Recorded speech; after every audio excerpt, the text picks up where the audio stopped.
Hello, how are you? Hope you're doing well.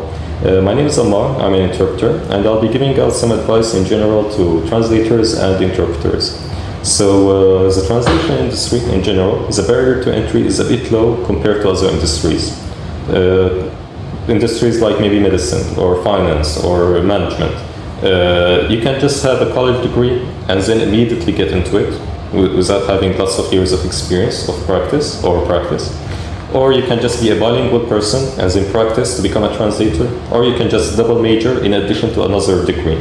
So since there are a lot of people in the field, it's quite saturated, and in order to differentiate yourself from others, you need to have more skills, you need to have more education, you need to have more knowledge in the field to become better at it, and then be able to charge higher to others and have more work. So how do you become more specialized in the field? So I'll be giving out advice to beginners at first, and then move on to intermediate, and then expert. If you're an expert, you might not get much use out of this talk. If you want to say, it's up to you. So let's start with making a little chart here. Let's assume that we have the x-axis, and it represents years of experience, or just experience in general. Like the more you go towards the right, the more experience you have. The more you go towards the left, the less experience you have. And the y-axis, let's assume that it represents the amount of people. Okay, so we have people, and then we have experience. So let's assume that we have a bell chart. All right. The actual chart itself, it might be a little bit different. Like it might be something like this. It might be something like that, whatever it is, but let's assume it's a bell chart. So, in the beginning here, in this part, you have beginners, people who just graduated, people who are still bilinguals, or who practice to become translators. In the middle, you have intermediate people, people who have a few years of experience, they know some software, but in general, they're not very much experts. In the end, here we have experts, or SME, subject matter expert. So how do you transition from this part, the one on the left, to the middle, to the end? So as a beginner, before we talk about transition, let's talk about AI. So in the beginning, before it became very popular, AI was still there, like it's not new. We've had AI for ages. But what it was like is that the knowledge level of AI was capped around here. It was very primitive, like it followed orders directly, like literally. Like if you told it to do something, it would do it literally, without any knowledge, without any reasoning, without any understanding of something that might go wrong. So if you told it to give me 100 apples, for example, just say, give me 100 apples. It wouldn't give you like a bag of 100 apples. It would give you like a paragraph with the word apples repeated 100 times without spaces, without anything. That's like a very basic example of it, but it was very primitive. As with time, it slowly started to move up. So instead of being here, dropped my pen. Instead of being here in the beginning, it slowly started to creep up here, and then it started to move up here. And then, at the point where it started to like explode in popularity, it is right around here, in my opinion. So, as it got to this point, it started to become better than beginners in the field. So, if you compare it to someone who just graduated, or someone who has basic knowledge in the field, AI would still do a little bit better than it. In some cases, its knowledge, like in some prompts, its knowledge might be around here. In some prompts, it might be around here. Some prompts, it might be around here. But in general, it was capped. It wasn't better than that. As it started to become more and more popular, that knowledge limit crept around here. It started to become better than average people. It's a lot faster. It doesn't need breaks. It can do 30,000 lines of programming without taking breaks, and like a much faster time than others can, but it's still lagged. It's still lagged behind. It's still less than those who are in SME. It still contains a lot of mistakes. It still contains a lot of problems. It still needed human review. So we're now at this stage, in my opinion, where it's still less than humans. So we still need to review it. We still need to check its answers, to fact check it, to check its sources, because it still makes a lot of mistakes. So how do you, as a translator, move up this chart? How do you go from beginner to intermediate? So let's assume that you just entered college. You have zero knowledge and you wanted to become a translator. Like, you are good in your language and you wanted to become a translator. So you would first test your level. You have something called CEFR, the Common European Framework of Reference, and it's a standardized test for knowing your language level in something, in a language. So it's comprised of 3 letters, A, B, C, and then each letter is 2 levels. So you have A1, A2, B1, B2, C1, C2. So if you're in the A level, you're a beginner. You only know the basics. You only know the days of the week. You only know the numbers. You only know how to ask for directions towards something. You only know the basics. You can't engage in complicated speech or talk about your day in general. So as you transition from A to B, you start to become a speaker in the language. You can have a full-on conversation, you can read an article, you can communicate with others, work with the language, talk to customers, talk to clients, stuff like that. And as you move to C, you enter research level. So stuff like understanding scientific articles, understanding books, maybe even writing your own book, or doing research at PhD level. So as a translator, in my opinion, the minimum level is B1. So if you're anything below that, you're lagging behind and you need to improve your level. So start to improve your level to at least reach B1 and then aim for B2.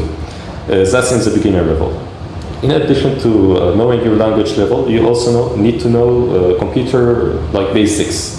There's something called ICDL. It's a very basic certificate in computers, and it's for basic stuff like word processing, like Microsoft Word, spreadsheets, like Microsoft Excel, designing, stuff like PowerPoint, like primitive design, and like slideshows and stuff. So you need to know at least the computer basics and your language level, and you want to start having some work to your name.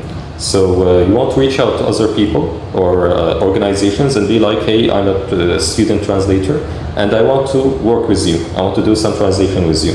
You will get met with a lot of rejection. Maybe out of around 100 emails that you send, you might get maybe 10 or 5 replies that will say no to you, and maybe 1 or 2 that will say yes. So you will be met with a lot of rejection. It's normal. It happens to everyone. So why do you get a lot of rejection? Because you still don't have a lot of experience. You don't have a portfolio.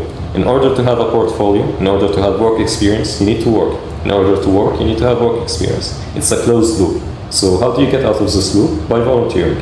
You can volunteer here at Proz for Bono. You can volunteer at TED, Ammar, Translators Without Borders, wherever you want, but you want to volunteer and have some work to your name. Work that you can add to your portfolio. Hey, I did this and that for this organization during this time. You want to have a portfolio. You want to have some work to your name. As you finish all of those and you start to transition into the intermediate level, you at least have some volunteer work experience into your name. You want to have some paid experience to your name as well. Since you're still a beginner or an intermediate, you can't charge high prices because there's a lot of competition. It's a very saturated market. If you end up charging high rates, you end up without work. You end up without food on the table. So in order to be able to charge higher, to command a higher rate, you need to have more experience. You need to have several stuff that work together to give you more credibility to be able to charge higher. Like your education level. Maybe you have a bachelor's degree, a master's degree, a PhD. Your skill set, you know how to use a lot of software.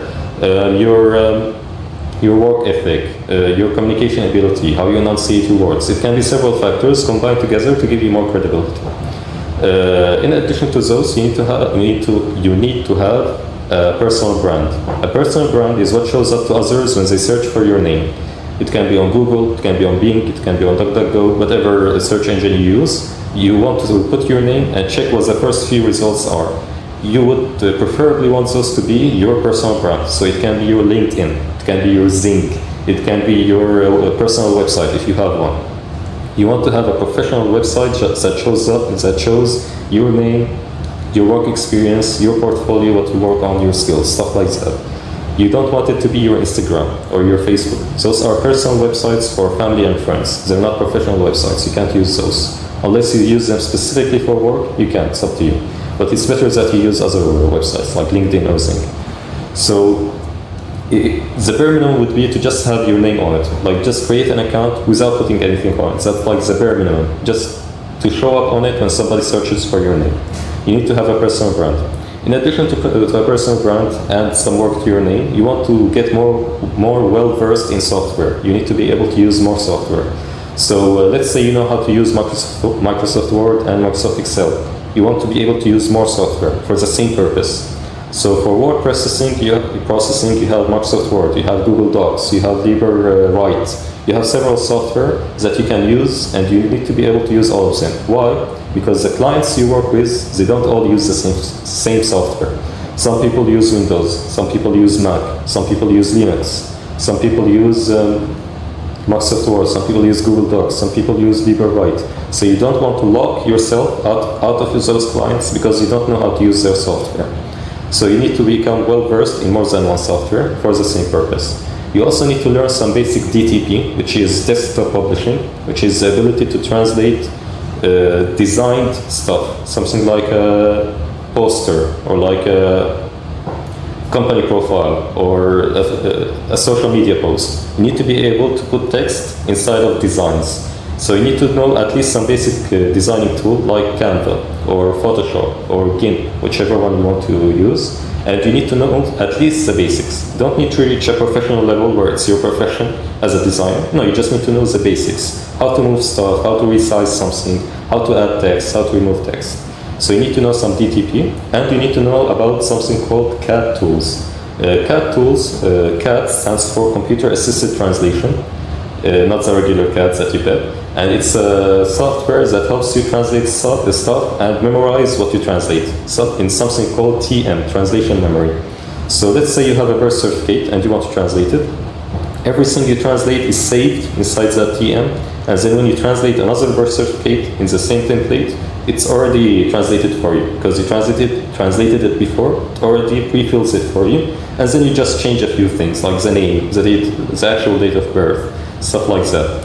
So I only recommend it to intermediate and above. I don't recommend it to beginners for the same reason why you wouldn't want an elementary student to use a calculator.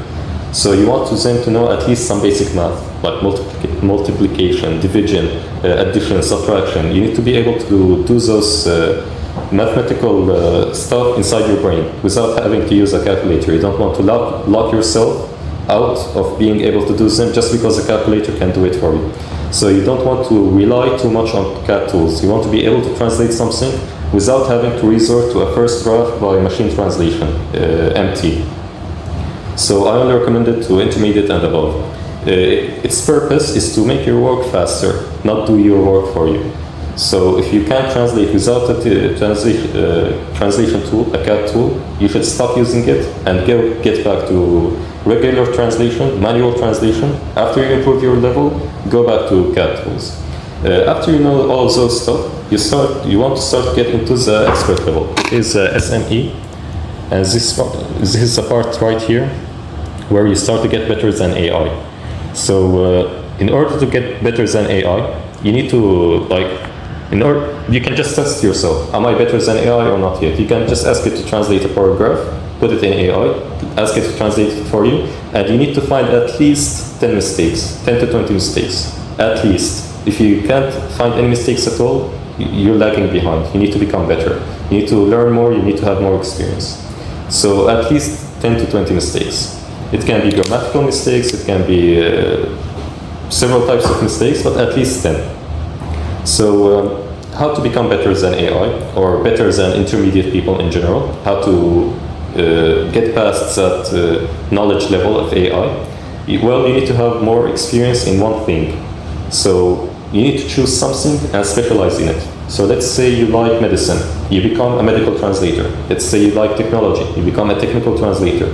Let's say you like math and finance, you become a financial translator. And how do you do that? The optimal way would be double majoring. So let's say you're already studying medicine, you double major as a translator, or you're already studying translation and it's within your grade, you can double major in medicine. That would be the optimal solution, but not all of us can do that. So the other solution would be to just get certificates in the field. So let's say you want to become a financial translator. You get something called CPA or CAMS or whatever, a certification in the specific fields that you want to specialize in. Let's say you want to become a technical translator. You study IT support, you study basic programming, stuff like HTML, CSS, basic web development or responsive web design. Let's say you want to become a medical translator. You would need to at least know the basic anatomy of your body and the names of main parts of your body. Like this is the eyes, this is the cornea, this is the eyebrow. Not only basic stuff like the face level, you need to be able to have like an X-ray vision of your entire head, for example. Like this is the skin. Behind it there is mitochondria, for example. I'm not a medical translator. I don't know the answer to it. Then you have the skulls, then you have the brains, then you have brain tissue. Like you need to be able to have like a cross section of your brain inside your mind. You need to have more experience about something. Like you can also learn the most basic, the most common diseases, like what their symptoms are, what they are, what their names are, what their translation is. You need to become more knowledgeable about something to become an expert at it. So it can be watching videos about it. It can be listening to podcasts. It can be reading books. It can be reading scientific articles about it. It can be doing research. It can be getting certificates. It can be asking people in the same field, hey, what do I need to learn? They can guide you towards what you need to learn. So you need to become specialized in something to the point where you know better than others. And you can detect mistakes in the translation of AI. So as you become an SME, you need to be able to understand most things in that field. Like let's say at a bachelor's level or a master's level in something. You don't necessarily have to have the degree itself, but your knowledge level should be around that level. Bachelor's or master's or even higher to become an SME. So you can almost compare it to having PhD level in it. You need to have the ability to self-learn. You need to have neuroplasticity. You want to be able to go out there and learn something by yourself, something called self-directed learning or self-learning. You go out there and research something, read its Wikipedia page, read its sources, read books about it, listen to podcasts. You need to become curious about something, and you need to know as much as you can about one thing. But keep something in mind is that the more you learn, the less you will know. Because the more you learn, the more you will realize how much you don't know, how much there is still more to learn. Like an elementary student would only know stuff like addition, subtraction, basic stuff, and they would think that's math in general. But as they reach a higher level, a higher grade, they will realize no, there's still multiplication, there's still division, and then after that there's still like functions, there's still trigonometry. So the more you reach a higher level, the more you will realize there's more to learn, and your knowledge is actually not that much at all. So you won't reach that point, the point where you're like, I don't know anything at all. So not literally, you don't know anything at all, but you need to have that mindset that there is still so much to learn that comparatively, relatively, I don't know anything. Like my knowledge level is this much, and the knowledge level in general is that much. So you need to reach that level of not knowing anything at all, because the more you learn, the less you know. So after you reach that SME level, you will be better than AI. Or even if you're an intermediate person, you can still be better than AI. You can rest assured that at the moment, in our current, like at the time of recording this video, in my opinion, AI will not be able to go past SME, in my opinion, for now. It might do that in general, in the future, but for now it doesn't. Once it reaches this point, which is the point of something called AGI, or GAI, I'm not sure, probably AGI, General Artificial Intelligence, it becomes smarter than humans. At that point, we don't know what will happen. We can't predict the future. But for now, we're still in this stage. This stage right here, which is the SME level. Humans are still better than AI, and AI still lags behind. So you don't want to be here, because AI would be better than you. It would saturate the market more, and it would take work away from you. You want to go up here, to the middle, and then keep going towards you. So learn as much as you can, stay curious, and Yeah, I'm running out of time here. I only have 15 seconds left. So hope you had. I hope you learned something or two. So yeah, thank you. Have a nice day.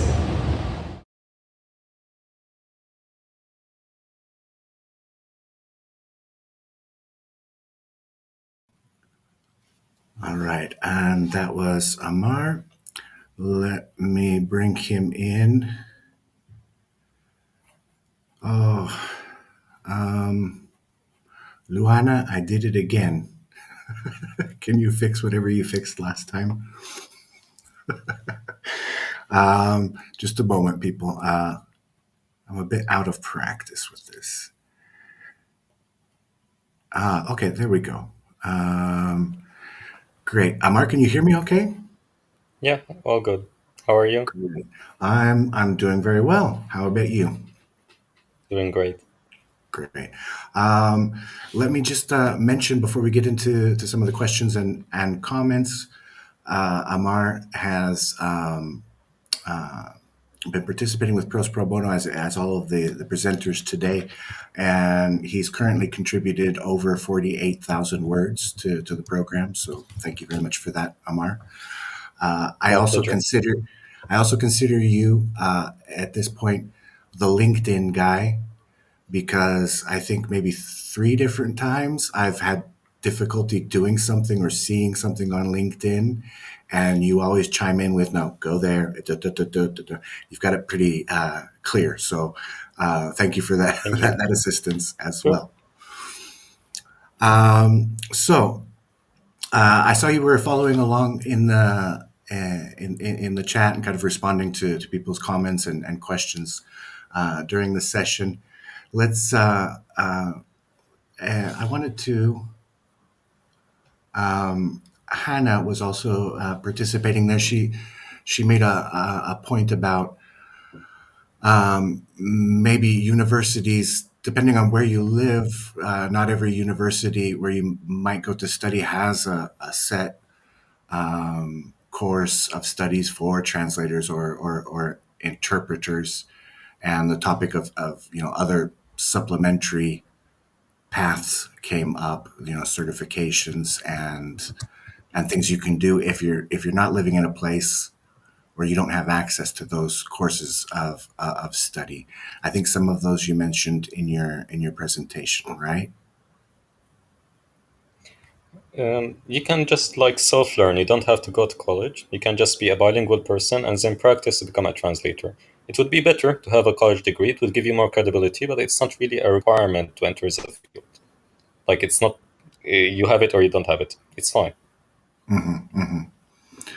Yeah, I think this is an industry where you have kind of a little bit of everything. You've got people who were an engineer and they know their engineering, and then they acquired the linguistic skills, and now they specialize in engineering translations. That sort of thing can happen as well, right? That is true. And those people, it's easier for them to become an SME because they were practically SME before, and then they pivoted into translation. Right, exactly. Yeah, yeah. Um, you talked a little bit about your personal brand. Yeah.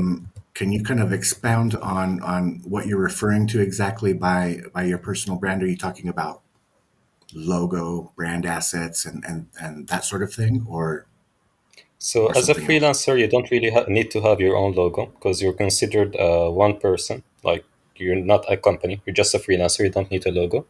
But if you want to venture out into having your own LSP, language service provider, you can. The personal brand is what shows up to others when they search for you.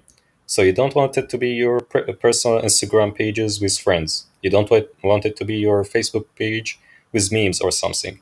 You want it to be like a professional website that shows your work experience, where you work, what your skills are, what software you know how to use, what kind of translation you know how to do. Like, is it technical? Is it financial? Is it medical? Whatever it is, and you wanted to showcase your previous projects, like what you worked on in the past. So when somebody sees your CV, when you apply to something and you send them your CV, one of the first things they do is do you up. They just copy your name and then they paste it in the search bar and they press enter. So you want that few first results to be your own personal brand. The blind CV, I think they call it, right? Great. Yeah.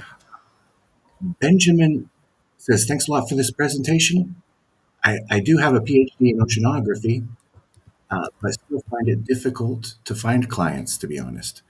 I think networking is also really, really important to build for a beginner. Uh, Yeah. what what would you say? What role has networking played in your career progression so far? So, as a beginner, you usually work with project managers or outsourcers in general, maybe like a marketing manager or like an LSP vendor manager. They outsource work to you and they give it to you at a much lower rate. So, as you venture out into the intermediate and expert level, you want to work with clients directly. You want to reach out to them and be like, hey, I do translation. Would you like me to translate this for you? So, a simple example would be, let's say you like a YouTube channel very much, maybe a channel like Kurzgesagt or Veritasium or Smarter Every Day. What you would do is that you just reach out to them and be like, hey, I want to translate your video to my language. Would you like to cooperate? So that's how you acquire a direct client. How you get people to outsource work to you? You would just apply at their website. Like some LSPs have their own website where you can apply as a freelancer. You give them your CV, you give them your rate, and then they outsource work to you. So to find more clients, you need to have a personal brand. You need to have digital visibility on websites like LinkedIn or Zing, or maybe it's called Xing. I'm not sure. It's a Chinese website. So you want people to be able to find you. So if somebody searches online XYZ translator, you want to be in those results. So you work on stuff like SEO, search engine optimization, personal brand, networking, email marketing. So learn some marketing, some basic marketing. You don't need to become a marketing manager. Just learn some basic marketing, learn a little bit about SEO and how to reach out to others, and you would gradually have more and more direct clients. On the point of networking as well, networking among colleagues. I don't want to invent a statistic, but I think the last time I surveyed freelance language professionals, something around 60% said that they had received at least some client contact, some work through referrals. So, Yeah. networking with your fellow Referrals make up translators and maybe like interpreters, 9% of your work as a professional person. Like right? as an That can be, SME, it's 90% of your work. okay, so that can be very, very important. So Benjamin, the Yeah, it's very oceanographer, important to get network out, with others. You can also attend events and stuff. get out there and network, everybody. All right. Learning Yeah. software. You talked about learning software. Would you include learning Yeah. AI in that list? So the same analogy I gave with the calculator, you don't want to be too reliant on it. Like you can learn how to use it, but you don't want to be too reliant on it. So you don't want it to ask you to you don't want to ask it to write you a paragraph and then just copy and paste it and post it without even looking at it. You want to review it, you want to check it, you want to fact check it because it makes a lot of mistakes.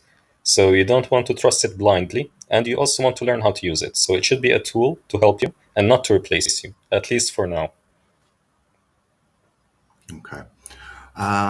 And maybe just a couple more questions. Um, you were showing the bell curve, your chart. I'm interested. Yeah. Where would you put yourself on that curve at this moment? I mean, like I said, I don't know anything at all. So maybe near the SME level, but in my opinion, I don't know anything at all. There's still so much to learn. My knowledge level is this much. No, like the actual knowledge in the world is like maybe this much or that much, but my knowledge level is this much. So I only know very little. Okay, yeah, I was thinking I would tend to agree. Every day I wake up and just kind of think to myself, I don't know anything. I got to get out there and learn stuff. Yeah, yeah. Um, all Exactly. right. Um, I'm going to Yeah. have to kind of try and keep us on track here. So maybe we should stop there for now. But once again, thank you for the presentation. Thank you for making the time to be here and participate Sure. live. Um, and I'm going to thank you in the future for the future help you give me on LinkedIn and etc. Sure. My pleasure. All right, thank you for being here, Thank Ammar. you for Hope to inviting talk me. to you soon.